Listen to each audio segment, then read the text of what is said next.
bakhona abantu othola bembethe umoya wedlozi, bakhona futhi abantu abembethe umoya wezithunywa, kunomuntu nje ozembathela amathongo.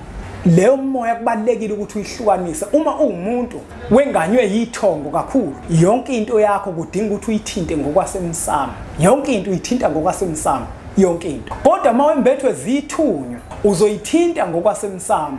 Uphinde futhi uyithinte ngokwezinto ezithile eziyimikhuba ekubala kuzo ukukhuleka nokuphahla nokuhamba amanzi.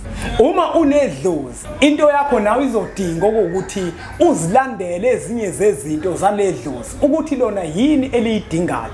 Impande izofunakala kuwena ngoba idlozi uthola ukuthi vele umuntu okade egxilile futhi emakhambeni. Uthola ukuthi mhlawumbe umuntu owayekade eyisangoma, umuntu owayekade eyinyanga, mhlawumbe bangamgeza ekhambeni kwakhe. Kodwa uma esebuye ezokwembatha wena ngomoya, usekwembatha ngomoya obudlozi ngoba ufika kuwena ngokudlozomela. Uthola ukuthi uzohlatshwa zibhobo. Uyabona manje uhlatshwa zibhobo indlela akhuluma ngayo leyo. Awuthi mawulele wena uphuphuye emanzini ngoba umoya wesithunywa loyo vele uhlambulukile, ufike nakwelamathongo uhlambulukile. Uzokhumbula phela ukuthi lo muntu esimbiza ngesithunywa umuntu lona othathwe yisonto wasonta. Uma esonta vele uhamba ngokuqonda laphana.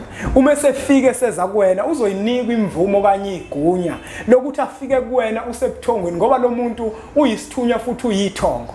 Ingakho uma uwumuntu uthola ukuthi unesithunywa, izinto zomsamo awubalekelani nazo. Akusho ukuthi makuthiwa thandaza khuphukele entabeni uyogcina ngokuthandaza kuphela izinto ezithinta umsamo ngeke usazenza.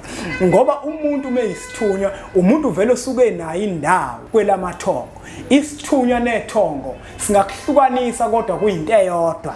Asisakwazi ukukhuluma nogogo, khuluma kokuthethene izinto.